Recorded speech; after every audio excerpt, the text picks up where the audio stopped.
What is up, guys? Welcome to the Red Chip Poker Podcast. The title of this episode is Position Play. We're going to be thinking about exploitative use of position in poker. In particular, we'll be thinking about top tips for utilizing positional advantage. We're going to be thinking about bluffing, bluff catching, implied odds, target stack to pot ratios, and pot control. Let's start at the beginning. Let's think about bluffing when in position versus bluffing when out of position. When we look at population data for pretty much any player pool, we find that bluffs work more often in position compared to out of position. And there are a number of situations where we should bluff very aggressively more than GTO would suggest, and we can refer to these as auto profit spots. When we think about theory doesn't care whether we're in position or out of position. We have a target bluff to value ratio according to GTO, and that bluff to value ratio is purely dependent on the bet sizing being used. Exploitatively, things might be a little bit different because if our opponents are not defending at the correct frequency, it allows us to bluff way more aggressively than theory would suggest. And depending on the player pool, there are situations where we should profitably bluff very aggressively, more often than GTO would suggest. Assuming we are in position, we should actually cut out bluffs when out of position. An example could be in the triple barrel line in single raised heads up pots. If we think about triple barrel in position, the river bet itself is clearly profitable in every player pool that I've looked at. When we consider the out of position triple barrel line, getting a lot less fold equity on the river. Now, in some cases, it may still be profitable to pull the trigger on the river triple barrel, but it's a lot closer. It's going to depend much more on opponent type, exact board ran out, formation, i.e. the exact positions of the two players involved. We may or may not have a profitable bluff. And assuming we don't have a profitable bluff while out of position, then we don't care about bluff to value ratios. We should just not bluff, period. Every time we fire, it should be for value. We can't cover all of the automatic profit spots when in position, but there are quite a number of them in the majority of player pools. To list a few, we have lines such as delayed c-bet on the turn, follow-up bet on the river. This generates automatic profit. We have stop and go lines. This is when we bet the flop, check the turn, bet the river. Triple barrel lines, as mentioned. Also what we can refer to as river one bet lines. This is where the action gets checked down until the river. So check on the flop, check on the turn. It's possible to fire the river as a bluff and generate automatic profit. Now, some of these lines will still be profitable as a bluff out of position, but when we look at pool data, we see that we consistently generate more fold equity with the in position version of these auto profit lines. So tip number one for utilizing positional advantage is to bluff more. But the caveat here is it's good to put in the work to be aware of the relevant spots where we can increase our bluffing frequency. One side note here as well is that we do want to be using air hands for bluffs specifically on the river. In most cases, and this won't always be true, there are exceptions. But generally speaking, if we're bluffing the river, we should be doing it with a hand that has no or very little showdown value. In most cases, if we're taking hands like bottom pair and mid pair and turning them into a bluff, we have a look at theoretical solver output. This is not something that a GTO solver does with a high frequency. Also, even in practice, it's very likely not going to be the best option. We know that we can generate automatic profit with a river bet in a certain situation, but that doesn't guarantee that the EV of a bluff is going to be higher than the EV of a check when we specifically have some sort of mid-strength showdown value. So although we are looking to increase our bluffing frequency, we ideally want to be using air hands on the river rather than hands with showdown value. Let's now move on to our next tip, which is we can bluff catch wider when we're in position. Once again, this is something that's based on pool data. It's an exploit. The average opponent bluffs more aggressively when out of position compared to in position. This means if we know where to look, we can bluff catch much wider in position when facing a bet from our out of position opponent.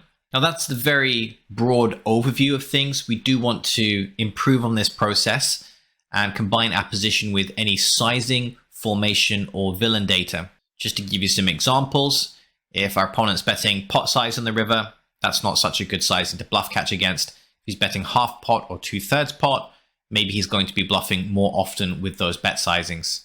Formation is very important as well. To give you an example, if you imagine that we are in position in MP as the cold caller, facing a triple barrel from UTG, even though our opponent is out of position, that's going to be a fairly strong line. Simply because our opponent started with a stronger range preflop to begin with, he's going to have less natural bluffs by the time he reaches the river. The end result is going to be an observed bluffing frequency, which is fairly low. Now, if we think about another formation, for example, big blind versus small blind. Imagine our opponent open raises in the small blind, we cold call in the big blind, small blind triple barrels. If we look at the player pool data for the majority of player pools, we should not be folding any top pair when facing the triple barrel in that scenario. And once again, we do want to link that with sizing data. It could be that specifically if our opponent bets pot size on the river, maybe we should fold. But there's two very contrasting examples there. When we face a triple barrel in MP, we are probably thinking about calling down with top pair, top kicker, or better. Whereas big blind versus small blind, we should be very reluctant to fold something like top pair, weak kicker, facing a triple barrel in that specific formation. We also want to think about villain data. It's hopefully self-explanatory that some players don't bluff very much, others like to bluff a lot. So if our opponent is not a bluffer, it could be the case that even if he is out of position, he's not bluffing more because he just never bluffs. Whereas if we take someone who likes to bluff a lot, we often find that they are more likely to be bluffing out of position than in position. It's really ironic when you think about the first tip here. The first tip we discussed today was that bluffing in position is better than bluffing out of position. But when we look at pool data, the average player bluffs much more aggressively out of position than in position, despite what pool data might suggest is going to be the best exploitative approach. Now, it can be worth thinking about blockers when bluff catching, but many players overestimate the importance of blockers. This is something we'll be talking about in an up and coming episode of the Red Chip Poker Podcast. Just know that blockers can be useful in specific situations, but they shouldn't be the main thought process that's driving our bluff catching decisions. It's better to think of blockers as a tiebreaker in a close situation. If our opponent never bluffs, it doesn't matter how good our blockers are. If our opponent never bluffs, then he's not bluffing when he fires the river, regardless of our blockers. Let's move on now to our third exploitative tip, and this revolves around how best to make use of implied odds when in position. The basic idea of implied odds is that our hand might be worth a lot more than the direct pot odds might suggest. So if we have something like a nut flush draw, for example, it's true that we win all of the money in the pot if we hit, but there's also a chance that we can go on to win the rest of villain's stack on the later streets. This is a concept we refer to as implied odds. Now let's think about this exploitatively. Let's imagine we're in a situation where we're in position as the cold caller. Could be that big blind versus small blind RFI scenario we spoke about earlier. Our opponent fires a continuation bet on the flop. We look down and we see we have a decent draw, perhaps a nut flush draw or perhaps a nut OESD. Our opponent fires a continuation bet out of position, and we have to think about whether it makes sense to raise or whether it makes sense to just smooth call with our implied odds. Now, depending on the exact draw, if we have a look at solver output, we'll see that there's very simply a mixture. The solver will take certain types of draw, sometimes raise them and sometimes call them. But we of course want to think exploitatively about how to maximize the value of our implied odds. In fact, we want to think about how we can maximize the value of two somewhat competing concepts. And the first concept is implied odds. The second concept is fold equity. We know that implied odds is very useful for increasing our EV, but so is fold equity. If we can bluff raise, for example, and our opponent folds, that's very useful as well. Now, thinking about that flop situation, the problem with targeting fold equity directly, i.e. by raising the flop, hoping our opponent folds, we actually decrease our implied odds in that same scenario. The reason is that the more chips there are behind for turn and river play, the more our implied odds are worth. Whereas if we decrease the current stack to pot ratio by raising, our implied odds are not worth as much. So you can see by raising, we get fold equity, but we damage the value of implied. So what happens if we just call? Calling maximizes the value of our implieds. because the amount behind to win is at its maximum size relative to the investment on the current street. In other words, we get a great risk to reward ratio. We invest a small amount on the current street by just calling, but the reward is potentially our opponent's entire stack if we hit. So what happens to our fold equity if we just call? Well, naturally, we don't get any fold equity if we just call. Having said that, we do potentially get fold equity later on in the hand. You see, when we raise the flop directly and limit the value of our implied odds, there's not really anything we can do to get those implied odds back. They're gone. We've decreased the stack to pot ratio.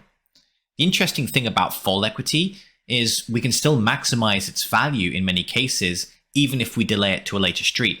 In other words, if we just call the flop, we maximize our implied odds, but we still get opportunities to bluff later on in the hand. Perhaps on the river when we already know that our draw hasn't hit and our implied odds don't amount to anything. We've made use of them. If we had hit, we would have potentially been able to get a big payout. But now that everything's bricked, now we can think about making use of our fold equity. So this is an exploitative concept.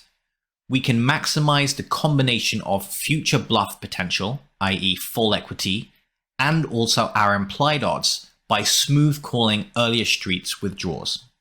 In other words, if you're in position facing aggression and you have a draw, very often exploitatively, the correct response is to just call rather than raise. Now thinking back to solver, why does solver have to mix? Solver has balance considerations that we don't really need to concern ourselves with if we're playing exploitatively. For example, if the solver never has any draws in its raising range, it's going to struggle to play effectively on certain turn cards where draws complete. For example, if it never raises a flush draw, how is it going to play on the turn after raising when the flush draw completes? It never has the flush. That's something that its perfect GTO opponent is going to be able to exploit. This is not necessarily something that we care about. Our opponent's not necessarily going to figure out if we never have the flush after we raise the flop in position. If we did care about that, we could think about mixing some draws back into our raising range to make our game plan more balanced. But unless we need that balance component, we're actually sacrificing on the value of our implied odds by not just calling with our draws when in position. Let's now move on to our next tip, which is how we can leverage the power of position along with a good target SPR. Our preferred SPR when playing in position is an SPR that's as high as possible. And the reason is fairly straightforward. High stack to pot ratios favor the player who has position. So if we're in position, we want to keep the SPR quite high. And this is something that exists in the GTO world as well. For example, if we look at how aggressively the blinds 3-bet against a button open, it's because the blinds don't really want to play a high stack to pot ratio situation while out of position. By inflating the size of the pot, by decreasing the stack to pot ratio while out of position, the positional advantage of the in-position player is minimized. We see this in other scenarios as well. For example, imagine we are in the small blind facing a big blind 3-bet. The solver is going to 4-bet fairly aggressively from the small blind because it would prefer to play a low stack to pot ratio scenario while out of position, hence minimizing the in-position player's positional advantage. However, if we look at button defense versus a big blind 3-bet, although the solver still has a 4-betting range on the button, it definitely likes flatting much more than it would in the small blind while out of position. That's because by just flatting against a 3-bet in position, we maintain a higher stack to pot ratio, which allows us to utilize our positional advantage. We see in theory land a meta game unfolding where the player out of position is trying to decrease the stack to pot ratio as much as possible, while the in position player is trying to maintain a high stack to pot ratio where possible.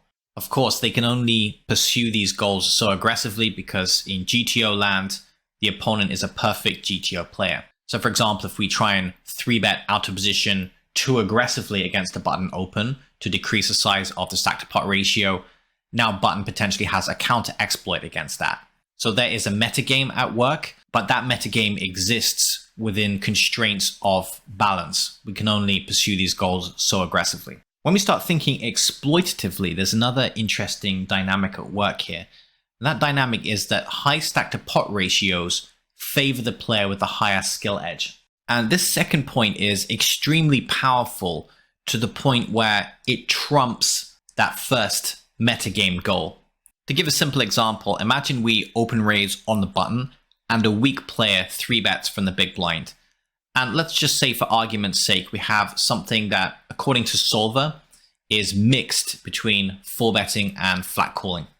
4-betting, in theory, is necessary some of the time to prevent the big blind from getting out of line with his 3-bet strategy. However, in this case, our opponent is not good enough to be able to exploit imbalance. Furthermore, we know that a high stack to pot ratio will favor us, assuming we're the player with the higher skill edge.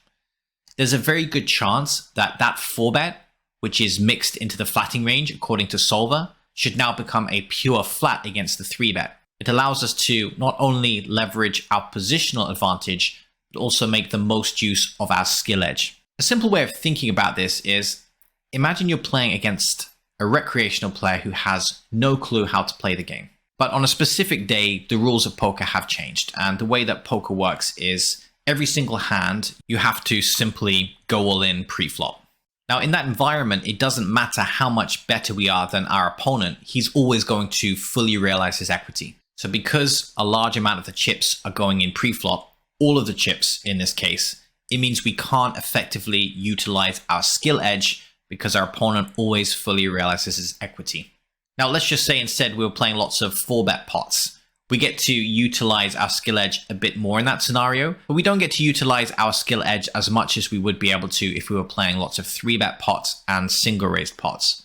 The less money goes in pre-flop, the less of a crapshoot the game becomes, to use colloquial language.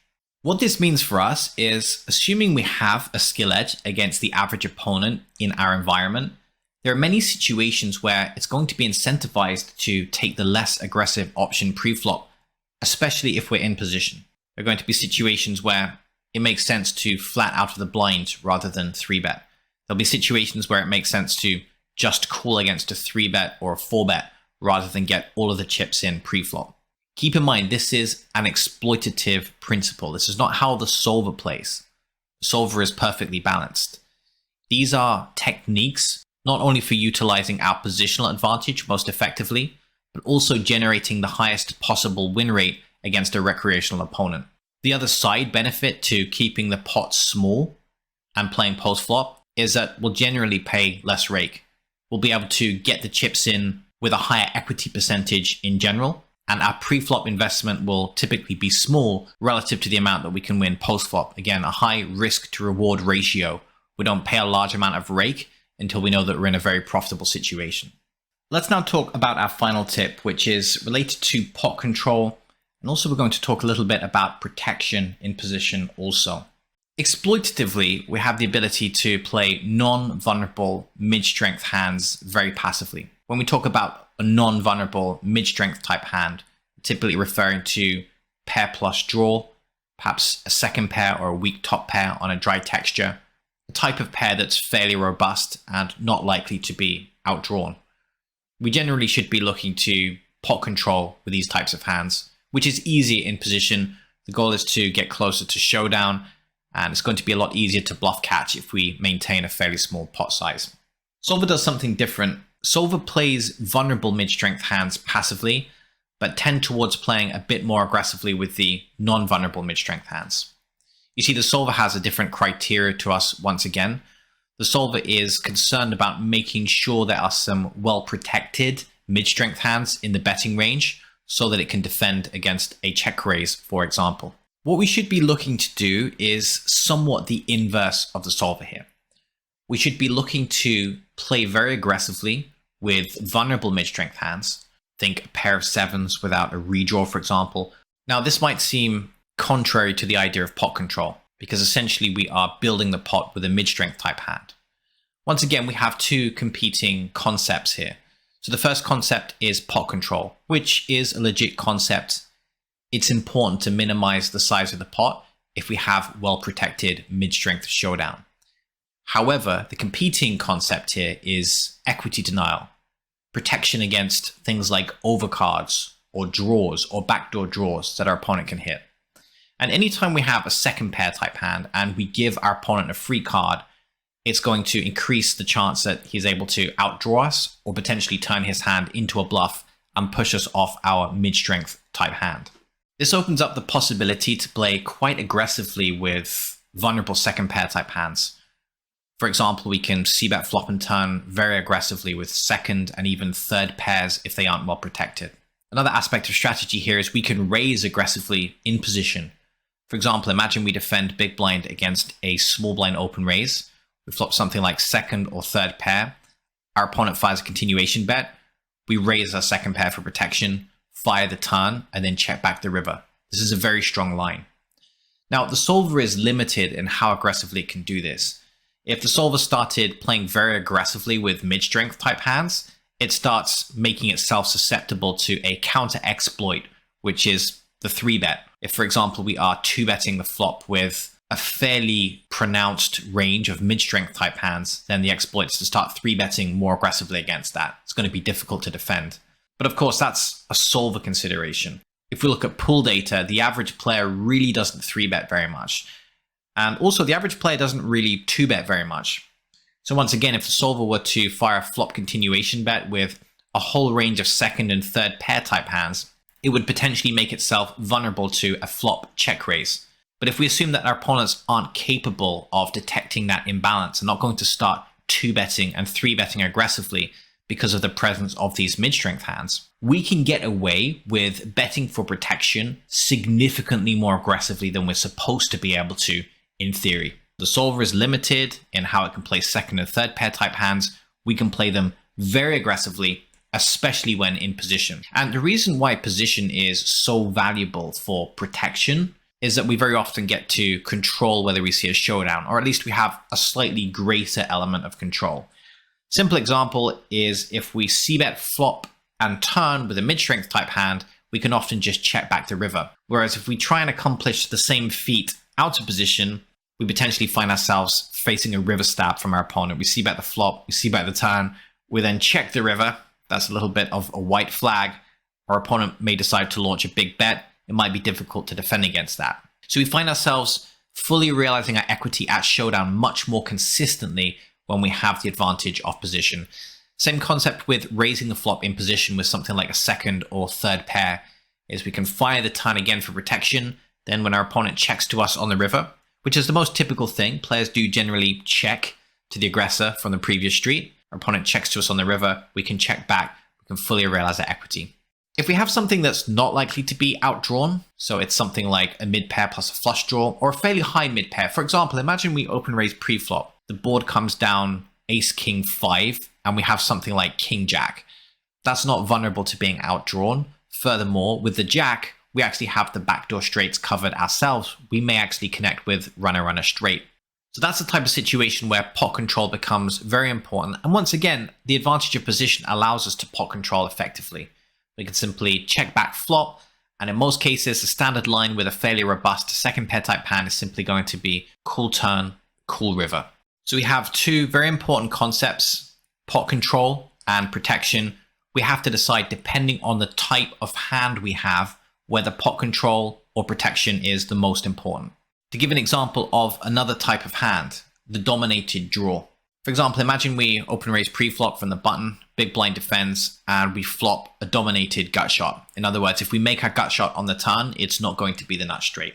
Now the solver once again has very different concerns to us, and it needs to make sure that it has some of those dominated straight draws in the c-betting range, because if it doesn't have those hands, well, that's a problem on certain turn cards, because Villain, who's a clairvoyant GTO opponent, will know that certain types of straights don't exist in their opponent's range. Again, these are very abstract theoretical problems. We do not have these same problems.